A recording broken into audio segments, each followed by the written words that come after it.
Hello and welcome to the 1912 Exiles podcast, the original, the biggest, the best Newport County podcast made by the fans for the fans.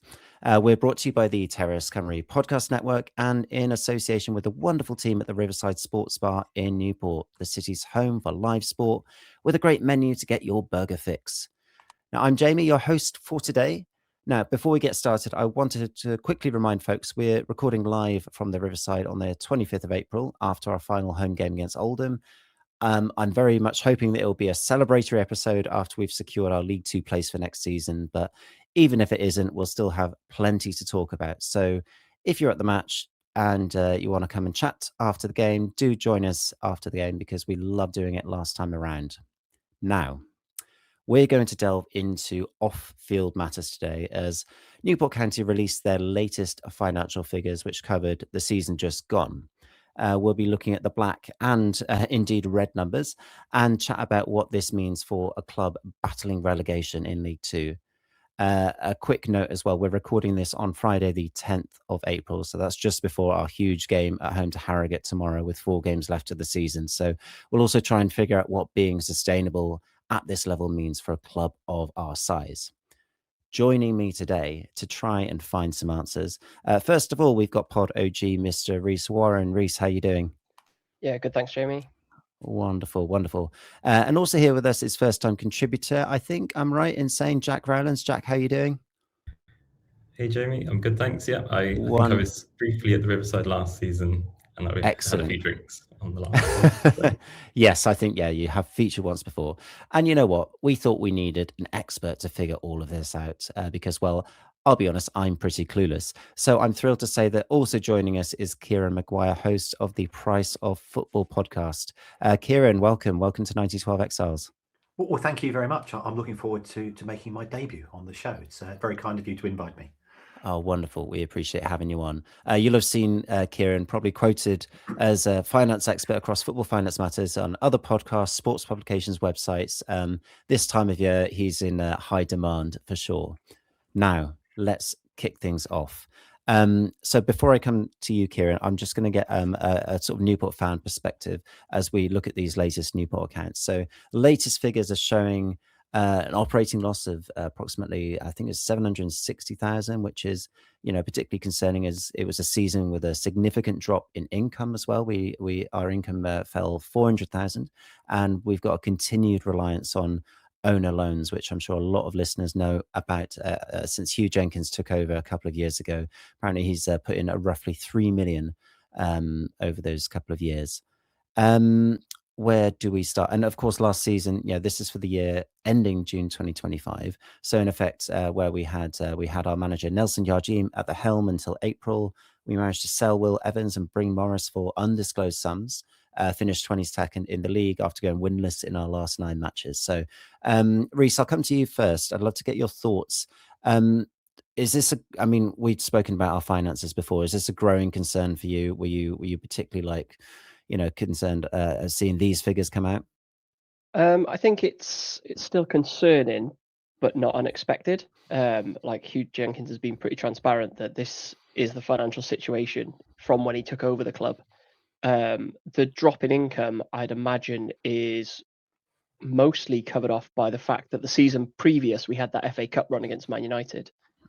So those going through those rounds and the bumper ticket sales for that home tie, that's probably where that additional income has gone. But yeah, Hugh Jenkins has been pretty transparent that when he bought the club, he was saying it was around £1 million that the trust would have to find in order to keep running it themselves, or an additional £1 million. And then that seems to play true with the amount that Hughes had to put in his, nearly 2 years in charge. Mm-hmm. Not unexpected.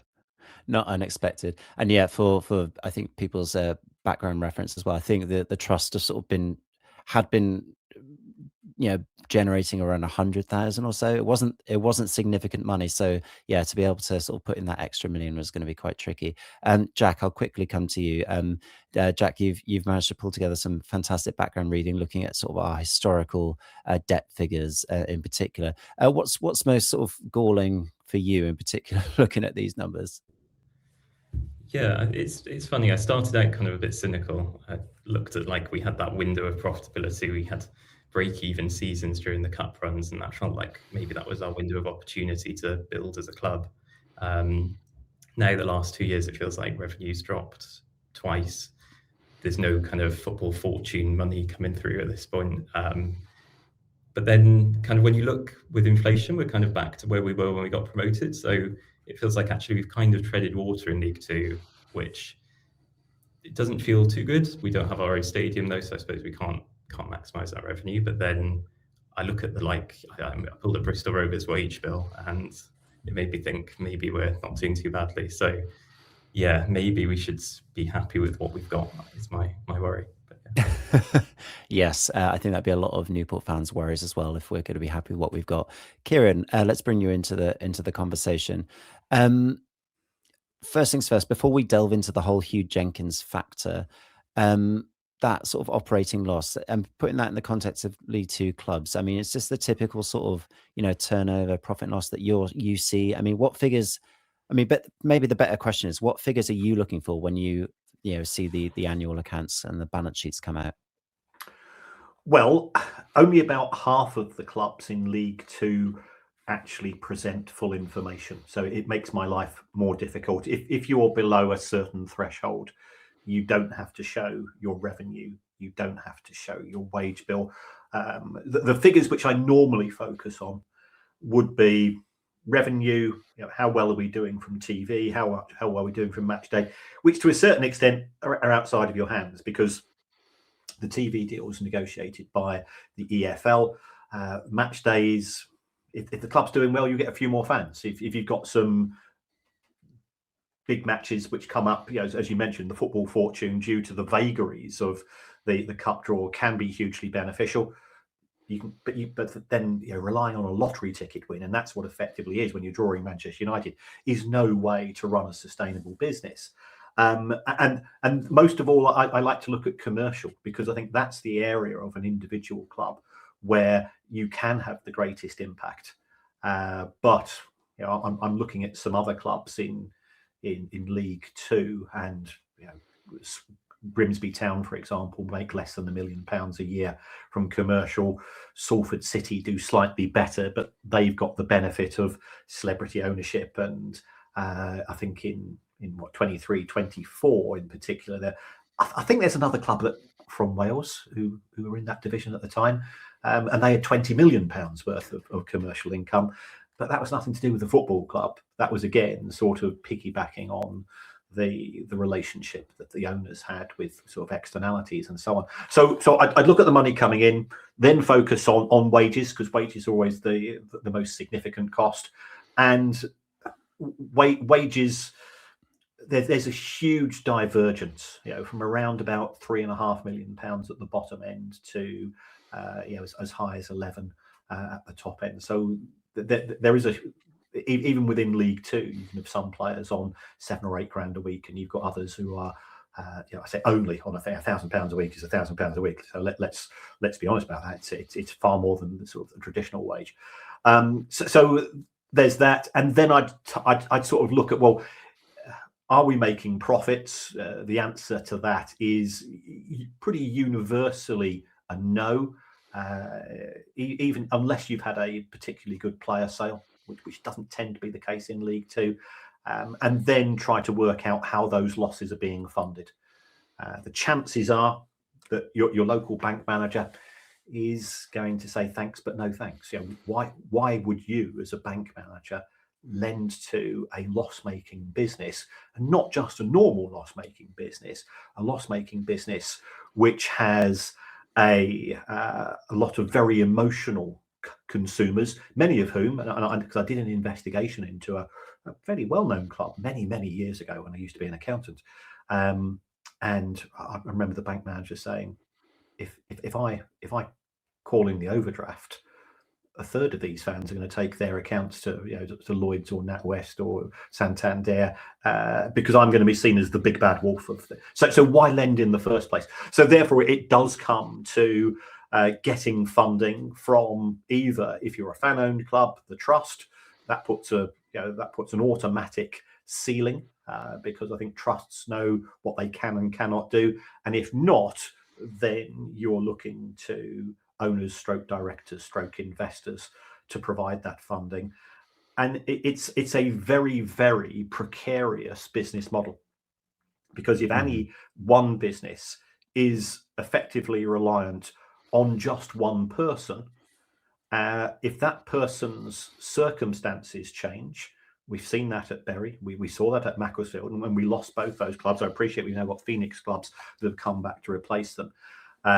Or even at higher levels, we saw at Sheffield Wednesday, where the owner ran out of money. Nobody quite knew where he got his money from in the first place, or rather, should I say, a few of us do know where he got his money on, but we can't say it in public. You look at what happened with Chelsea and Roman Abramovich. His circumstances changed because he became persona non grata. Or even if the owner is wealthy, what happens if the owner wakes up one morning and says, do you know, I've been putting in £1 million a year, £5 million a year, £20 million a year into this football club for how long? If I go to the ground, I get people chanting to sack the board because we're 17th in the division, or sack the manager. My kids are being abused at school. I'm being abused on social media. And every month I'm expected to take a phone call from the finance director and transfer £100,000, £500,000, £2 million, because otherwise the wage is going to be paid. I must be a clown. I must be an idiot. And we saw this with Derby County and Mel Morris. He just woke up one morning, said, I've had enough of this. And he put in £200 million. And he just walked away from the whole thing. And that puts the club into a financial crisis. So that's where we are in football. If you try to create a sustainable football club, and Newcastle United, for example, were a sustainable football club under Mike Ashley, have you ever heard anybody phone up TalkSport or 606 saying, oh, yeah, we really like Mike. He ran us sustainably. People, as a fan, I don't want a sustainable football club. I want a successful football club. I want an ambitious football club. I want an aspirational football club. I want to see us win football matches. You can't do that on a break-even line. So it's the paradox of football. The most profitable football club in the history of the Premier League is Spurs. And where are Spurs at present? Wow. Yeah. I mean, you can probably draw a lot of parallels, perhaps, with the previous chair, Daniel Levy, and perhaps what we're trying to do at our club at the moment. Because of course, that's a very interesting point, because when we thought about this as well, when Hugh Jenkins took over the club in 2024, he spoke a lot about the club needing to be sort of stable on its own sort of 2 feet, and not being he talked about recruiting well, working very hard on the commercial side of things to sort of grow that commercial revenue, because quite frankly the club haven't had great success in that, and whether that's due to the location or due to the fact that we don't own Rodney Parade, for whatever reason it is. And I think a couple of years down the line, we're still not at a level that perhaps the fans or even Hugh Jenkins would be happy with. And of course, the recruitment policy, where we've essentially had to sort of take a lot of players on quite low wages. Our wage bill is much lower compared to, like we mentioned, compared to others in the league. And it's a risk. It's a risk that that we've had to take to try and sort of remain in the Football League, but also do it on a shoestring budget. Now, I think Jack, you shared some of this information with us. So it looks like Harrogate. I mean, it looks like we're significantly below the divisional average in terms of wages. Harrogate, the next smallest reporter, I think they pay about 3.1. Bristol Rovers over 8 million, which is a lot higher, and it's a much bigger proportion of their turnover. So Kieran, I mean, when you see that kind of gap and disparity, is it even possible to sort of stay in a division or stay in League Two on that kind of budget, or is just the wage floor of League Two just simply risen above what a club of Newport size can even reach? Is it just pie in the sky stuff? You can punch above your weight for a small period of time, but eventually gravity catches up.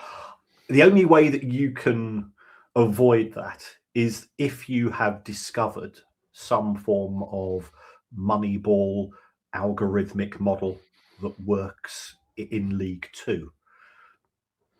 it doesn't tend to work in League Two because who you're recruiting in the first place. For people, I mean, I'm a Brighton fan now. The Brighton owner Tony Bloom, I think he's quite famous for having his laptop is the most closely guarded laptop in the country because it's got his special sauce. And Brighton played Grimsby in the FA Cup 2 seasons ago, and he got on really well with the Grimsby board. So he's given them access to what he thinks are good players in League Two. And of course, what happened at the start of the season? Grimsby Town beat Manchester United in the Carabao Cup, and they're doing okay. And again, for a club which hasn't got one of the biggest budgets, they're punching above their weight. Can you continue to do that? I think it's very, very difficult. I'm not saying it's impossible, but you have to invest in systems. You have to invest in a culture and a long-term strategy of the club. And the trouble is that we as fans, we're not interested in long-term strategy. If you lose Saturday, Tuesday, Saturday, that's 8 days. That's a long time. That's 3 defeats. That's 0 points. And then we're all calling for the manager's head.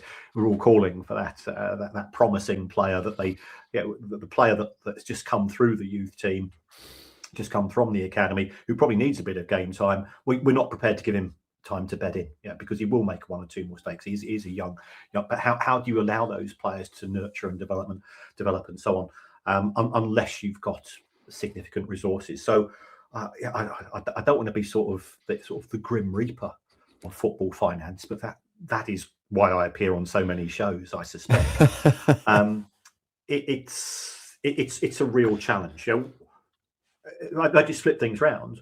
What is success in your eyes as fans of Newport County Football Club? Great question. I'm going to let Rhys, do you want to answer that first? What do you think? What's success? Well, I think when we reformed the Phoenix Club, the aim was always League Two or return to the EFL. So I think our EFL status, we fought so long for it.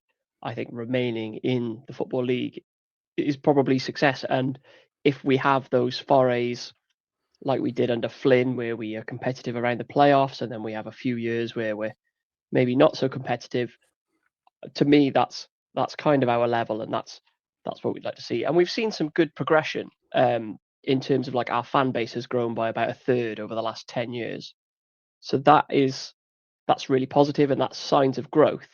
But following up on kind of Jamie's last question, has kind of the League Two wage ballooned in recent years? Certainly, we've had the likes of Wrexham and a few other big clubs pass through League Two in the last 5 or so seasons. Have they contributed to kind of a wage inflation?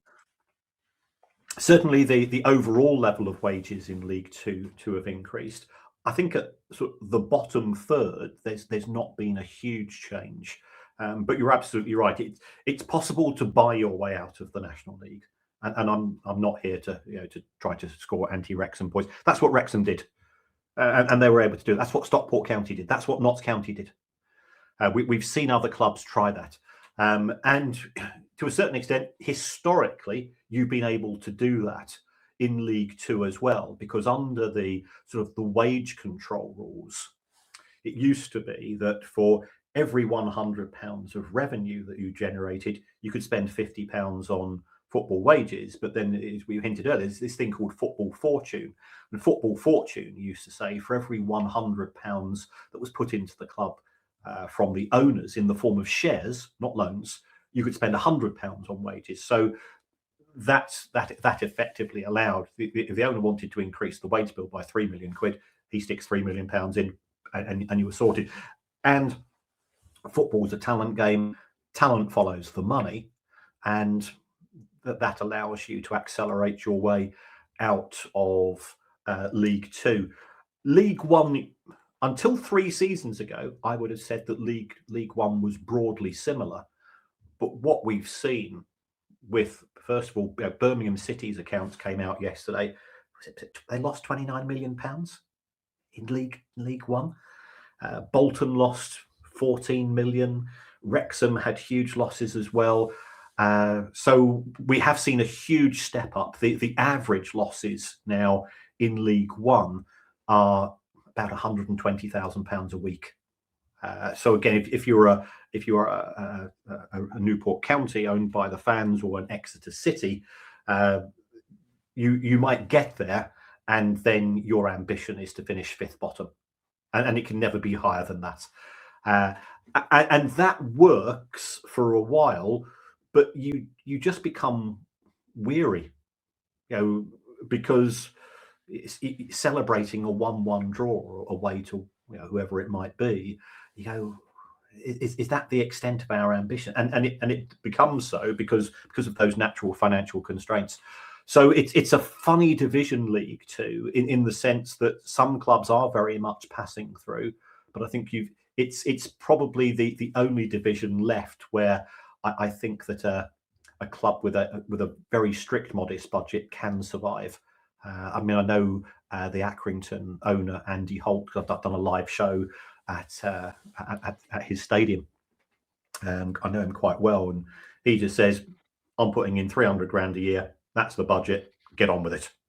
And that's everybody knows the score, but that instantly puts on a natural ceiling.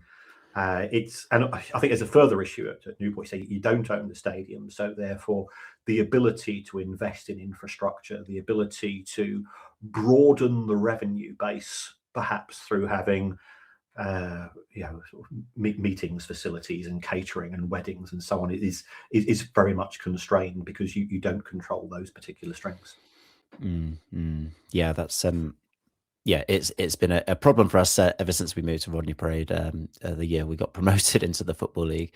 Now let's go back with, I mean, Jack, I think you had a question as well, because we were talking about debt figures, and obviously, Jack, you've been doing a lot of background research as well. Yeah, go ahead. Yeah, I think the thing that I didn't understand coming into it was looking at, we've long had kind of creditor obligations of like 1 to 2 million, often maybe skewed towards longer term creditors. And looking at this recent set of accounts, all of our obligations seem to be owed within the next year. In particular, I don't know if there's any connection, but we do also have quite a big spike in directors' loans. So I think I was interested in what's the interplay of those two. Is a loan a creditor obligation? And are you seeing that kind of maybe broadly across football clubs? I saw a couple of other clubs as well with very large amounts of money owed in the next year. What are the considerations as a fan when you've got that kind of debt hovering around? Oh, I think you're muted, Kieran. I'm an old man. That's my excuse for still not working out what to do here. It's a funny one when it comes to football clubs in particular, but institutions having creditors. In theory, for example, an overdraft is repayable on demand, but I've had my overdraft for over 20 years and they've never asked for it back. So sometimes the legal definition of a liability is scarier than the practical or commercial one. When it comes to director loans, in theory, once again, the director could turn around and say, "I want my money back. I'm seeing my ass," or "I've got a personal crisis." The football club will never be in a position to be able to make that repayment. So it's an impractical demand. And also, when we look at director loans, a lot of the time, but not every time, they are the equivalent of the bank of mum and dad. And what I mean by that is as follows. Our kid passed their driving test last year. And I was relieved because I guess it was paying for the driving lessons. And then 6 weeks later, how's it going with the car? Well, yeah. Mum's got a Nissan Micra. Bit shit, innit? Apologies for the bad language. I'd really like a car of my own. I'm going, I remember when I passed my driving test, I was 18 and I wanted a car of my own.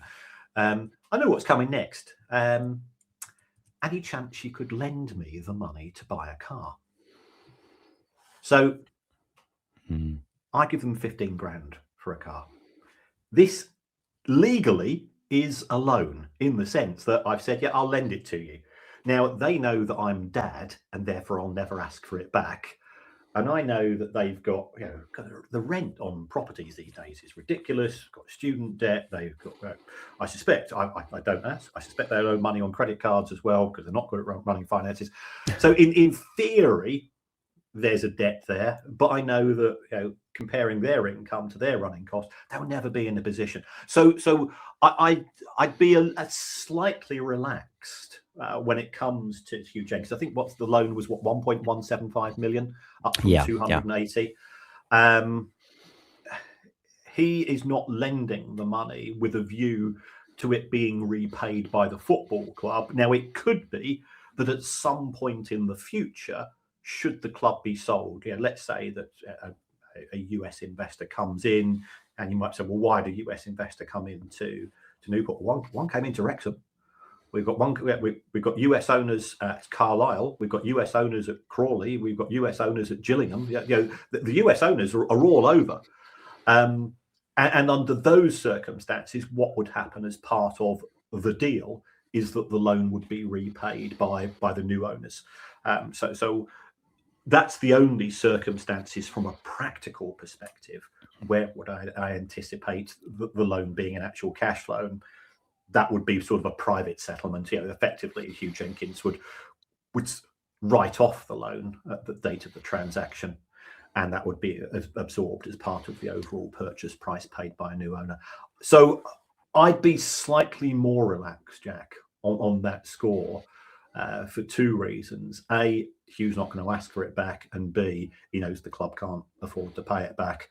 Now, if you sign, if one of your youth players turns out to be brilliant and they don't get snatched under the absolutely obscene elite player performance plan, which is so geared towards the Premier League as to be laughable, and they break through, and you manage to sell them for £6 or £7 million, then under that, then Hugh might say, well, look, I've helped the nurturing of the academy, the development of these players. I now think I can take that money back. But it won't be until you either get an amazing windfall or the club is sold. Mm-hmm, mm-hmm. Yeah, I think, you're right. I think that second point, he knows that we don't have the money to pay him back. So, he's not going to get it just from us.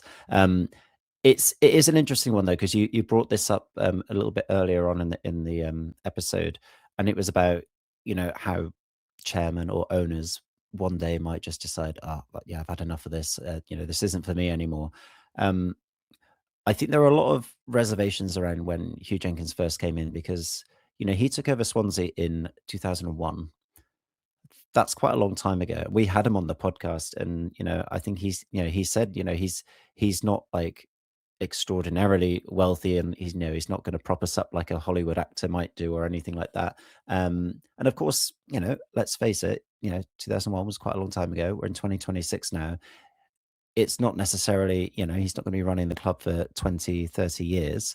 I think a lot of fans' concerns are going to be, well, if he's looking to maybe get more investment in or sell the club on at some stage, which, is a viable business decision. If we don't do particularly well on the pitch over the next 4 games, all of a sudden the value or the potential investment that he can get in is going to be a lot, it's gonna dwindle, isn't it? So I guess really, and the question really is, the finances and the way that the National League works is totally different, and you have to really spend to get your way out of the National League. How much of a panic might Newport fans expect next season should the worst actually happen, in terms of off the pitch stuff? Well, as far as the financial consequences of relegation are concerned, if you take a look at broadcast income, and this is what will be hit most of all, at present, I think that clubs in League Two get around about £1.2 million each. Some of that comes from the Premier League in what's referred to as solidarity payments, and the other, effectively sort of half and half, and the other half comes from the EFL in its own TV deal with Sky. Should a club be relegated from League Two to the National League, you lose all of the solidarity payments. and you lose 50% of the EFL TV deal. You actually get parachute payments. I think it's certainly one season. I think it's actually 2 seasons. So you're probably going down from 1.2 million to 300,000. So that's a drop of 900,000. So that's 30% of your revenue. You will know this far better than us, but I'm sorry, far better than I. I suspect you've got an awful lot of players who are out of contract this summer because it's League Two, and there's relatively few clubs who are in that position where they can offer a player a 3-year contract. So that will mean that there will be a lot of churn over the summer when it comes to recruitment, which does mean that you can effectively reset the wage level. It could be that you've got some lads who are on 2-year contracts, but they contain relegation clauses as well. So that will offer the club some protection.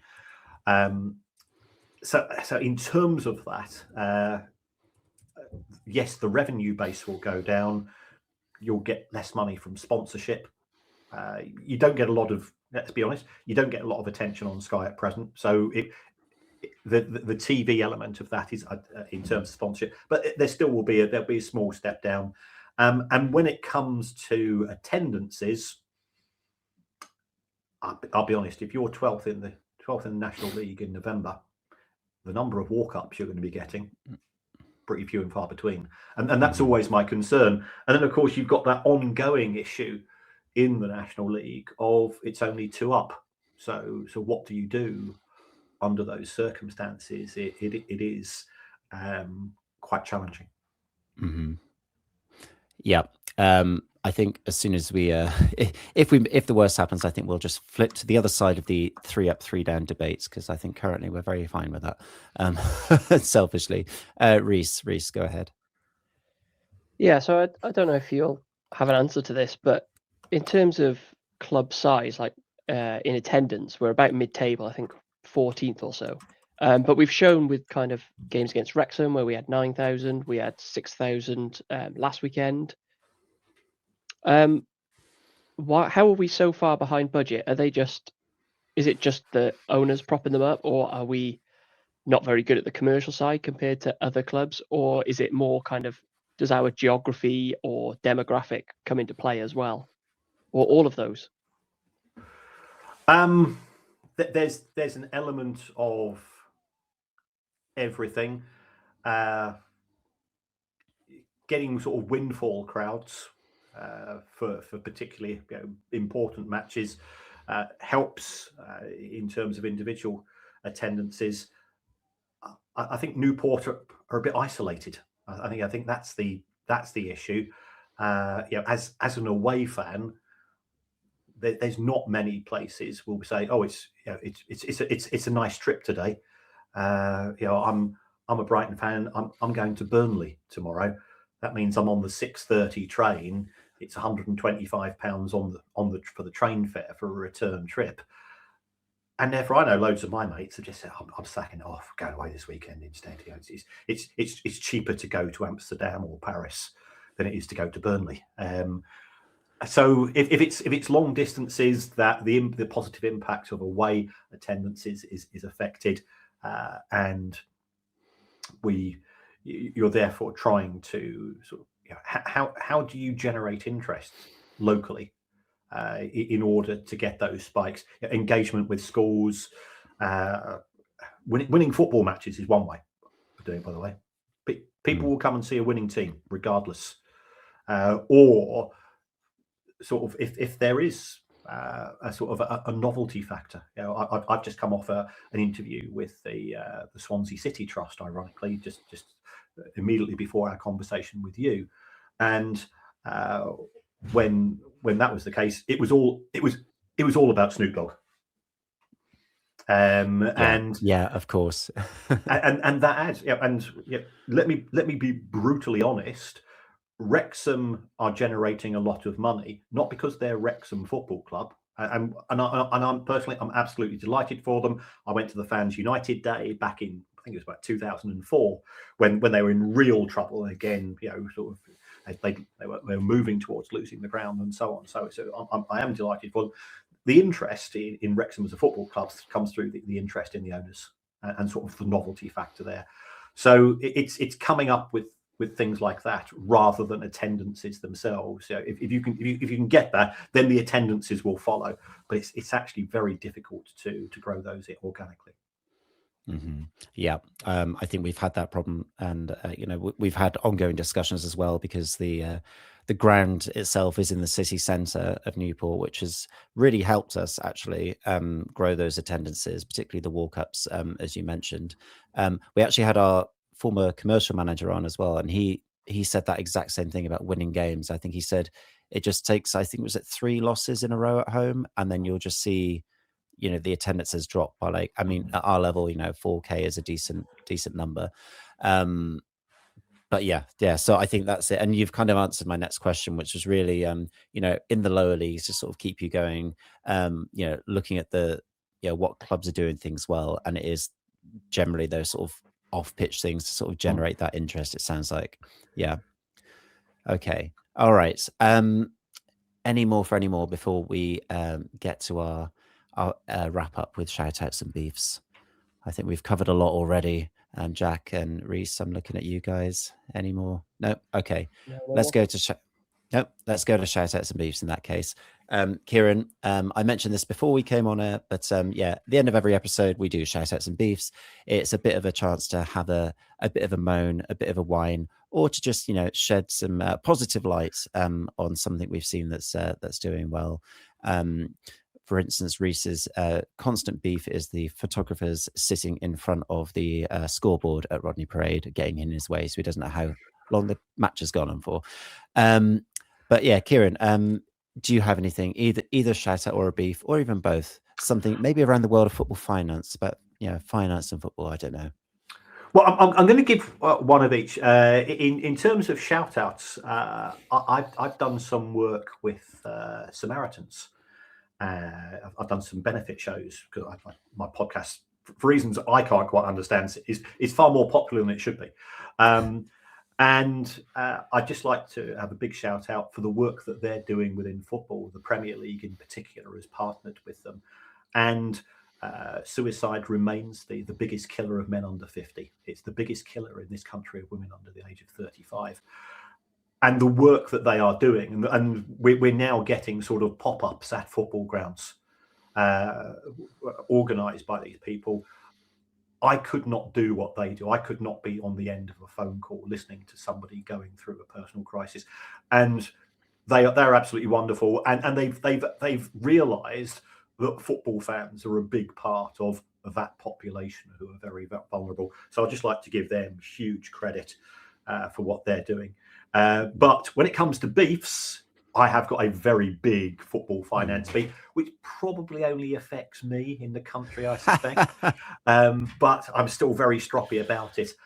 Under UK law, a company must send in its accounts to. We got these results. I get my copy normally from what's referred to as Companies House, and you have to submit your accounts to Companies House within 9 months of the year end. So I've been crazy busy the last week or so because most football clubs are the 30th of June year end. So therefore they have to submit by the 31st of March of the following year. And that's great. And I don't mind working 24 hours a day updating my spreadsheets because I'm a 64-year-old teetotal chartered accountant. I have no friends. I have no life. So updating my spreadsheets, the only thing which keeps me going. And what some clubs have realised, and I'm looking at you, Chelsea, and I'm looking at you, Aston Villa, by the way, and one or two others, is that they've realised is that if they send their accounts in by post, by hand, it means that they go to this company's register and they have to be scanned in by the staff. And it takes 2 or 3 weeks to do so. So I'm saying, yeah, everything should be in by the 31st of March. And now get back, well, and it comes up on the government register, not being received yet. And I'm saying, they're going to be in trouble. I say, well, no, they're just playing a game. So that's my beef. Oh, and selling women's team to yourself for 200 million quid. I'm looking at you, Chelsea. That gets on my goat as well. Excellent. Oh, I mean, yeah, kudos. Here on the shout out, and yeah, we feel you on the beefs as well. But you're also preaching to the choir because we love a stat, we love a spreadsheet on this podcast. Right, Jack, I'm going to come to you. Shout outs and beefs. Yeah, so I think come back from the Crawley game last week, obviously results and everything else on the pitch not so good. I think my shout out would be the kids for a £1 ticket offer, which just seems to instantly add 10% to our crowds overnight, which I think at the end of the season, particularly when you're trying to drive up interest in the club, just does so much to. It doesn't help the bottom line this season, but it probably might improve the bottom line next season. So I think, shout out to Hugh Jenkins on that one. To be fair, he's, turned down money from ticket sales in order to get as many people in the ground. So 6,000, wasn't it? Yeah, good away crowds as well, I suppose. But that was a real bonus. And then I think beef, looking through other clubs' accounts, the fact that there's no standard requirements, like no Chesterfield can release a full set of accounts that seem incredibly detailed, and then even at Newport, our fans would probably like to know more about what's going on at the club. And I get the owners worry about how competitors might see it, but I think Chesterfield are doing fairly well on the pitch. It hasn't hurt their performances to release that. So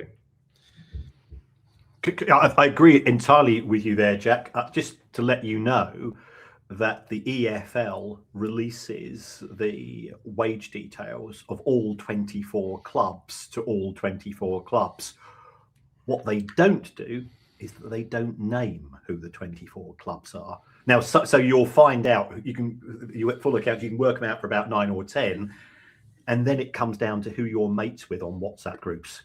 I think that's Bromley. I think that one's Barnet. Yeah, I've heard that as well. And then they're filling in. It's a bit like doing the pools coupon. They're filling in their little accumulators to work out which clubs are paying out which wages. But I agree with you. Clubs ask us as football fans to buy season tickets in good faith in March, April, and May, not knowing at the time necessarily what division they're going to be in next season. We're effectively giving the club interest-free credit. The least that they can do is be transparent on the way back and say, well, this is how we're spending your money. A quick one on that. Do you think that's something that, I know the football regulator's coming in, do you think there'll ever be a world in which clubs are expected to just publish similar accounts or comparable information, or not? I'll be careful what I say here. I've been up and done work with the regulator. I've trained regulator staff on sort of some of the more nerdy stuff to do with football, and I've certainly mentioned it from my point of view. And I think the response has been, I understand it. Why should we treat football clubs differently? I say, well, you've got a regulator. I've not got a regulator for greengrocers, have I? I say, yeah. They take the view that provided that information is released to the EFL and the regulator itself, that is sufficient. And therefore, it doesn't need to go to nosy beaks like me, which it ruins the completeness of my spreadsheet as well, Jack. I share your pain. Amazing. Right, quickly, Rhys, do you have any shout outs or beefs? My shout out is the big crowd that turned up. I know the performance wasn't what we wanted last weekend, but I'm hoping we can have a repeat, another big crowd for this massive Harrogate game that we've got this coming weekend. It really could be the defining moment of our season. So whether you were disappointed with the performance last weekend or not, regardless, still back the club. It's still your club. So I think we just need to get behind them on that. My beef is kind of on a macro scale, is FIFA trying to ruin the World Cup for everyone further. So I don't know if you've seen the latest controversy, but people who bought the most expensive Priority 1 tickets, which were thousands of pounds in some cases, they've then released updated maps where all the, like, what you and I would consider the Priority 1 tickets on the halfway line, kind of in the middle tier, they've all been sold to corporate sponsors. So those people who have paid hundreds or thousands of pounds are actually in the corners or behind goals, and what they were promised is not what they're being delivered. And also that Boston, their transport authority, have upped the cost of tickets to travel on their Madness. metro during the World Cup. Just FIFA and the US in general, which is to be expected, are just gouging the World Cup for every penny it's worth, and I think it's an absolute travesty. Yeah, I mean, we could do a whole episode on that. It's horrendous stuff.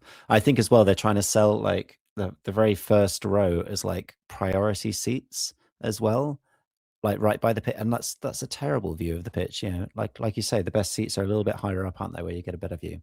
Anyway, yeah, totally agree on that. I'll be very, very quick.